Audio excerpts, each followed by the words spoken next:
are what we're going to be using to represent molecules. We're going to use that to determine how are the molecules connected to each other. So it's going to tell us about connectivity of the molecules, and it'll also tell us about the shape of the molecules, and this will then lead to the properties of the molecules themselves, right? And so to understand how these things all go hand in hand, first we're going to review or just discuss polarity, and we're going to do it in the context of electronegativity, right? So electronegativity is the ability of an atom involved in a covalent bond to attract the bonding electrons to itself, right? So again, in a covalent bond, we transfer or share electrons.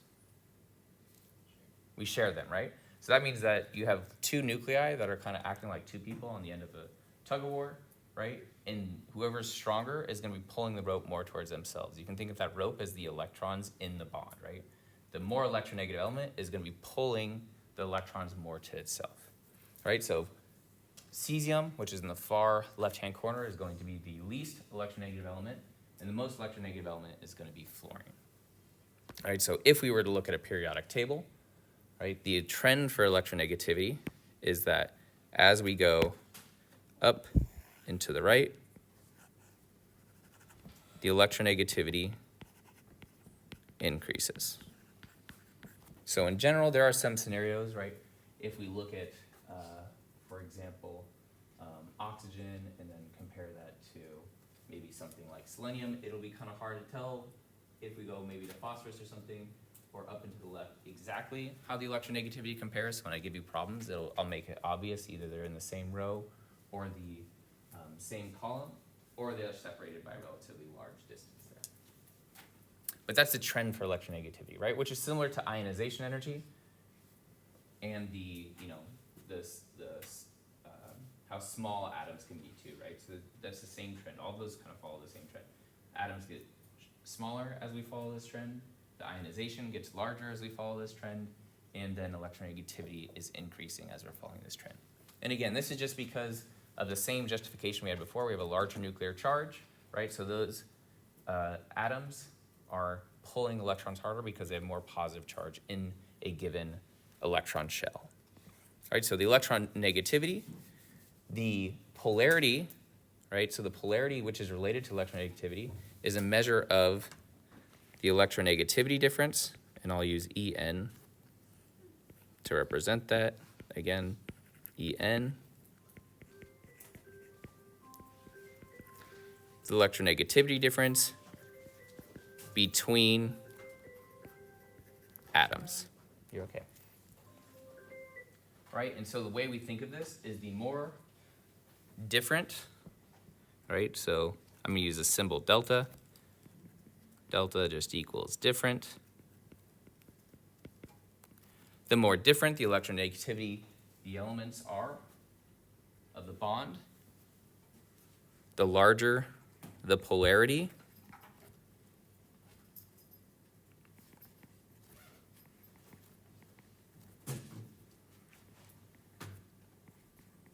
That leads to a more polar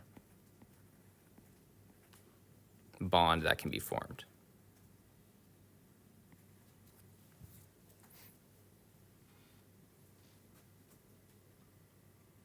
So the larger the difference between the electronegativity of the elements, the more polar the bond is going to form, right? And this difference in electronegativity is what will tell us if we have a nonpolar bond, a polar bond, or an ionic bond.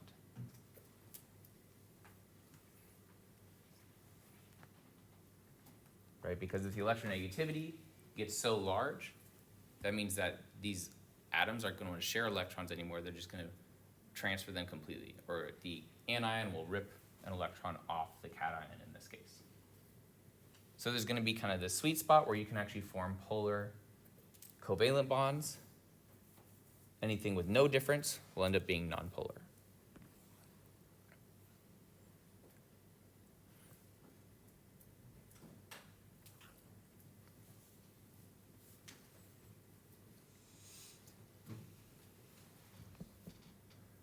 So if we're looking at the change in electronegativity, right, delta En, if you have zero change in electronegativity, this is equal to 0. Then you have a covalent nonpolar bond. If you have some intermediate range, that'll give you a polar covalent bond because you're still sharing electrons, but one atom is hogging the electrons more than the other atom. Then if you have a large difference in electronegativity, then you're going to have an ionic bond, meaning the electronegativity difference is so large that one atom is going to rip the electron off or multiple electrons off of the other atom.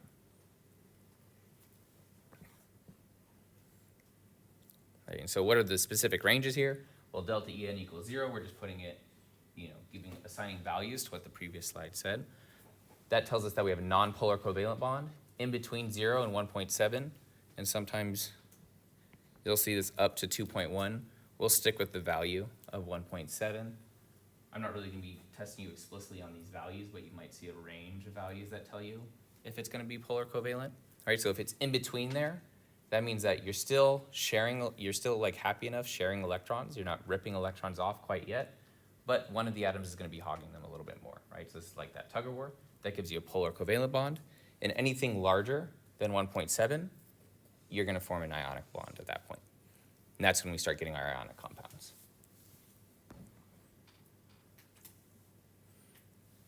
All right, so if we look back at our electron densities, little spheres, this is a H2 molecule, or elemental hydrogen, that's what it looks like naturally.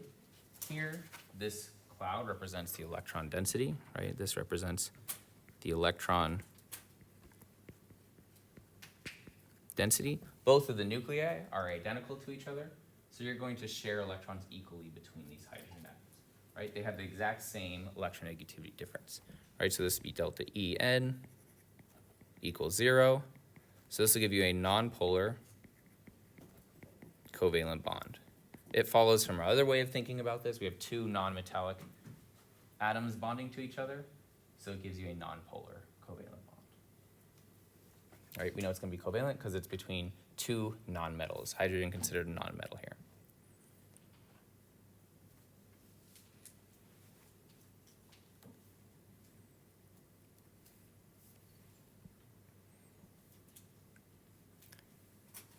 If we have something like hydrogen and chlorine bonded to each other now, right, we have a difference. These are the absolute values for the electronegativity.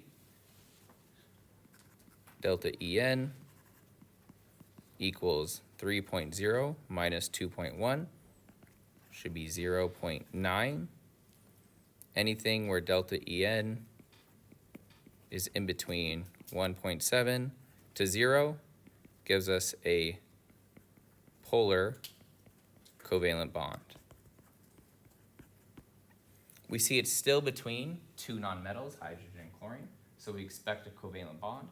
But now looking at the values of the electronegativity, because they lie within this range, that means it's going to stay covalent, right? But there's still a difference, which means it's going to be a polar bond. And so these symbols again, right, these are partial charges. And you can see now the electron density has shifted to being equally around both, to now largely around the chlorine, because that's the more electronegative element. And so what this does is it forms what's called a dipole. So this is a dipole arrow.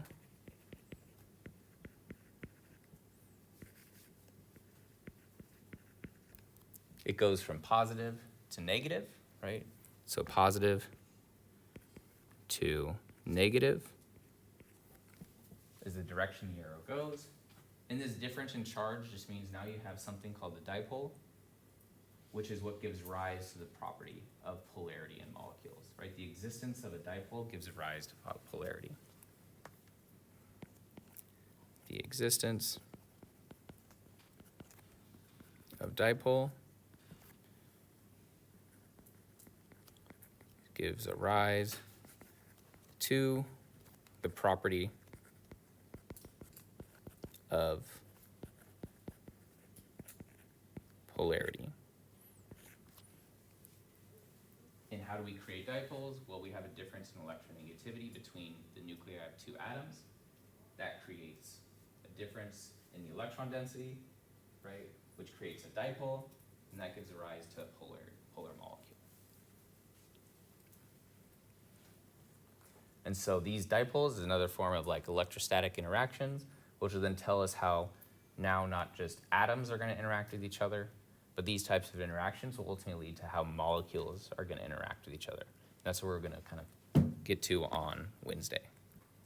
And is it always going to be that the positive to negative, or would that depend on which is more electronegative? It's always going to go from positive to negative. So if I had drawn, let's look at something here, because I have the periodic table here.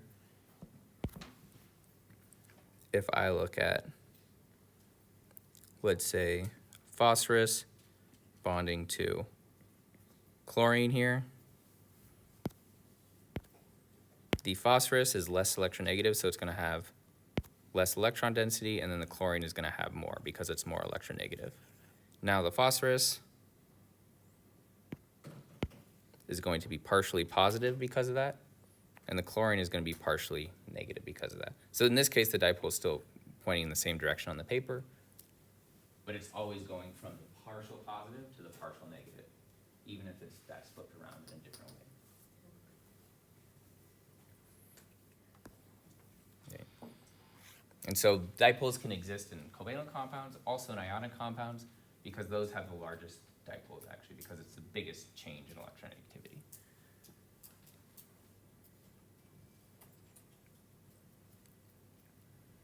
And so then for ionic compounds, here, delta En is equal to 3.0 minus 0.9 is 2.1. 2.1 is greater than 1.7.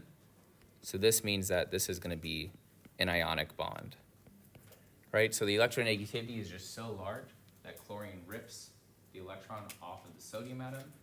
We get complete transfer of an electron, which means that now we have these two that just interact like positive and negative charges. One thing to note here is because we lose an electron shell from sodium, right? We lose the outermost valence electron, the principal energy level has gone down. So sodium cations, they tend to shrink, and then anions tend to get larger because they get more electrons. As you get more electrons, you get larger. As you lose electrons, you get smaller. Right, so you have electronegativity difference that's just so large that then you can't share the electrons anymore. One's going to pull the electrons completely off of the other one.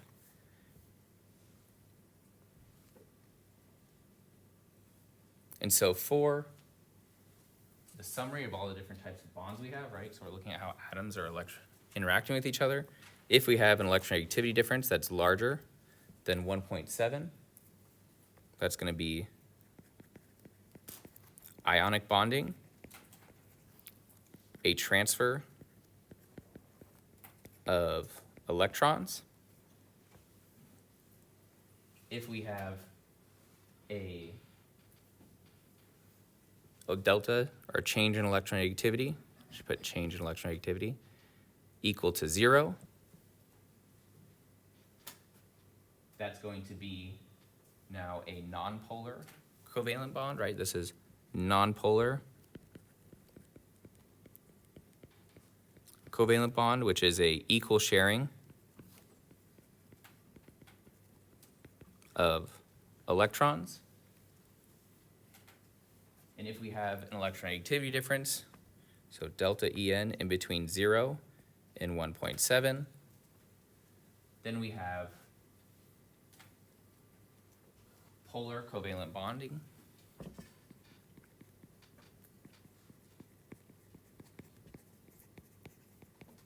which is a uneven or unequal sharing of electrons.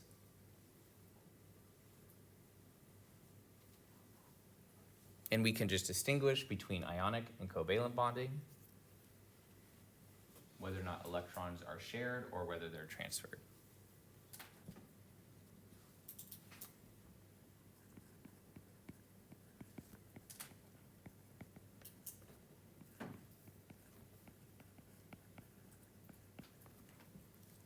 So in covalent bonding, electrons are shared. In ionic bonding, they're transferred.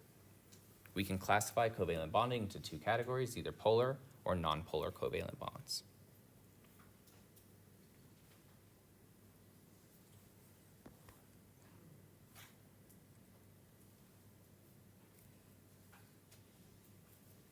And so this is important to recognize because if we look at the type of bonding, that tells us a lot about the physical properties of the material itself. Ionic and covalent molecules tend to have largely different properties, right? So ionic, the structural unit is going to be ions for the chemical or the individual molecules. They'll be ionic compounds. Covalent compounds are going to be molecular, meaning that the smallest structural unit for a covalent compound are going to be molecules. Ions tend to have very high boiling compound, ionic compounds, where covalents tend to be a lot less. You can remember that because if you think about a crystal of salt, right, you have to get very hot. If you put that right on a metal stove, right, it's going to get very hot before that starts to actually melt. Whereas something like water, which is a covalent compound, will melt a lot faster. Boiling point follows the same thing. Ionic compounds tend to be very soluble in water. Covalent tend to be less soluble in water depending on their intermolecular forces. Solubility, right, if we have charged ions, water molecules have an easier time surrounding those. Then conductivity, again, if you put salt in water, you'll conduct electricity through that water, whereas if you put covalent molecules in water, for example, those don't carry charges unless they're polyatomic ions, those won't conduct electricity. So ionic bonds are harder to separate than. Ionic structural units are harder to separate from covalent structural units, right? The individual ionic bond can be less energy than a covalent bond, but if you have an ionic compound next to another ionic compound, separating those two molecules is harder than separating one covalent compound from another covalent compound, right? So, for example, if you look at water, two water molecules are easier to separate than a sodium chloride ion and another sodium chloride ion.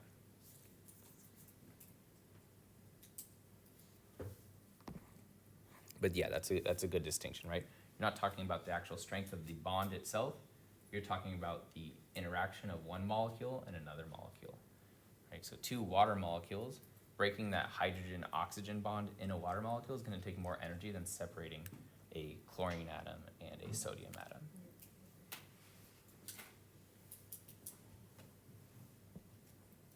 All right.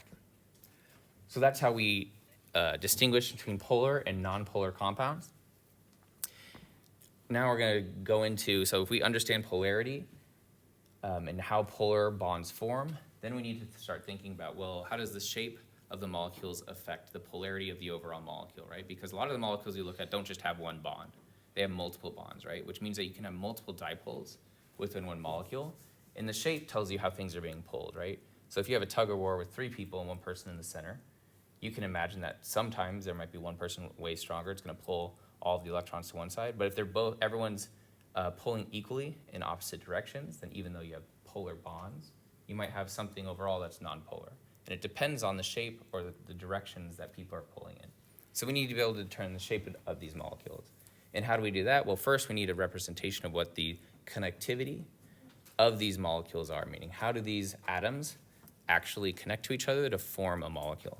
So the way we do that are Lewis structures. And so Lewis structures are built from Lewis symbols. All right, so each of these are the Lewis symbols, which I've drawn for you guys before. These are the Lewis symbols. And in Lewis symbols, the valence electrons for each element are shown as a dot. Right, so remember, the valence electrons are the ones that are primarily responsible for bonding of the atoms. Right, that tells us the character, the personality of the atoms themselves. It really is the valence electrons. And so depending on what group you're in, right, so the group number equals the number of Lewis dots, right? And that tells us that we have this many valence electrons around that atom. All right, so Lewis dots represent the valence electron. So hydrogen is in group 1, which means it has one valence electron. So it'll have one dot there. Lithium is in group 1, has one valence electron, so it has one dot there. we're not gonna worry about drawing or representing the transition metals at all. Right, transition metals are gonna be out of the scope for actually pretty much any chemistry class you take, because those form interesting bonds.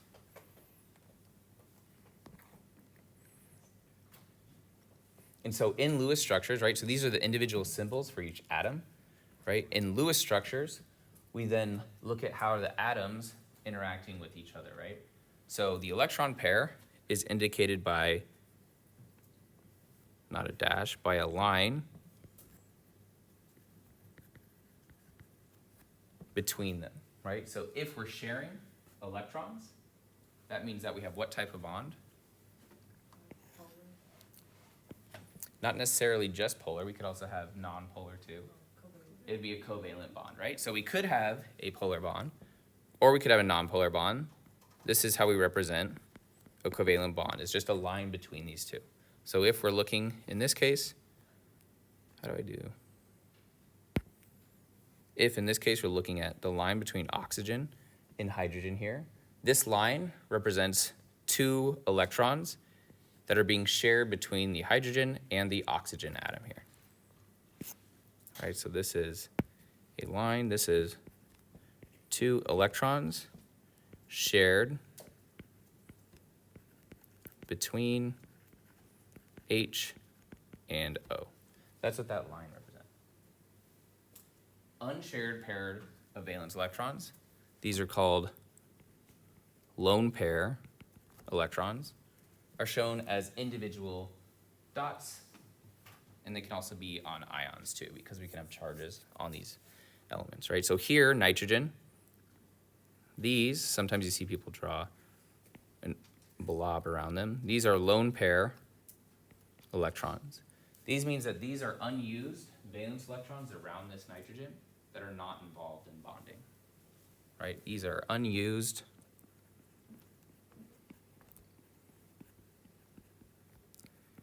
electrons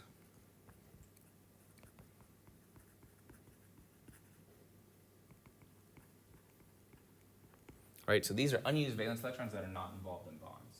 So you say, well, why do we even include them if they're not involved in the bonding? Well, just because they're not involved in a bond doesn't mean they don't exist. Electrons all carry negative charges with them, which means that just the presence of those existing there will affect then the shape of the molecule, right? So those negative charges in the bonds, negative charges that exist just on the atoms as lone pairs, all of those are going to ultimately determine the shape of the molecule because negative charges want to stay away from each other. But in a Lewis structure, these represent unused electrons not involved in a bond. Each line represents 2 electrons that are being shared between 2 atoms.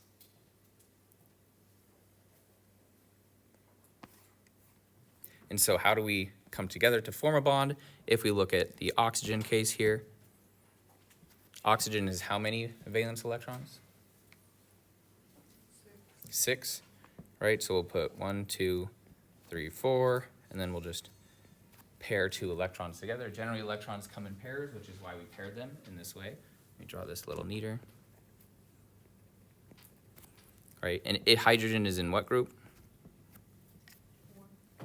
1, so it has 1 valence electron, right? How these valence electrons come together, right? So these are the Lewis symbols. Each donate 1 valence electron to a covalent bond, which represents 2 electrons total, right? So this one comes to form a bond. This one comes to form a bond from the hydrogen, right? Those both go into a new energy level that's shared between both of these atoms now, right? So we don't have to think of it in terms of energy.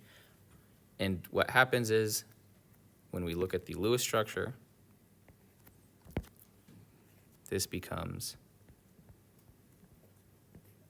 something that looks like that, right? So that's why each line that's between 2 atoms represents a bond with 2 electrons that are in it.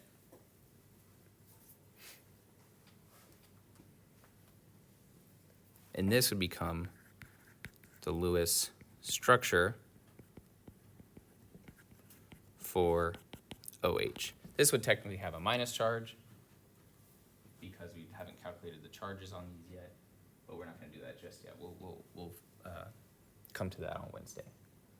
But this represents the molecule and how things are connected, right? Lewis structures tell us how we're connected. Well, the hydrogen is connected to the oxygen in this case. In this case, it's easy because there's only 2 elements. But if we have 3 elements, or like in water, H2O, how do you know you don't have oxygen bonded to hydrogen, which is then bonded to another hydrogen? And ultimately, this is all going to come back to the octet rule, making sure that all of the elements are satisfied in the octet rule. And so each of these kind of methodology where you draw these Lewis symbols, that tells you the preferred number of bonds each element wants to make, right? So to understand how many bonds are preferred to be made by the different elements in their main group elements here, so we're looking at groups 4 through 5, or 4 through 8. Groups 4 through 8, right? Based off of what group they're in, that tells you how many available valence electrons they have to form a bond with an element, right? So in group 4, so what's the first element in group 4?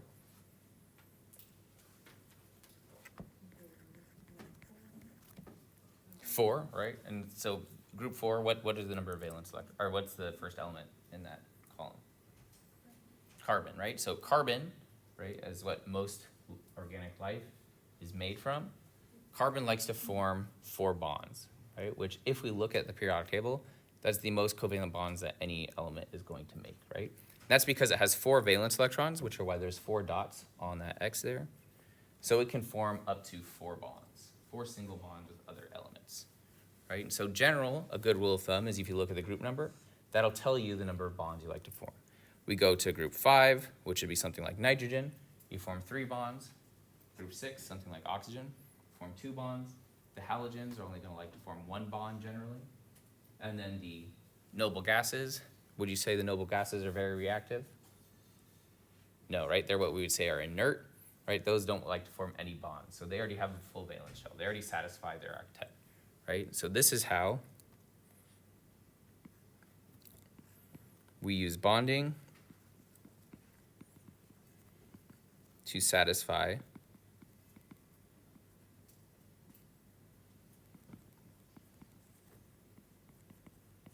the octet, or the octet rule.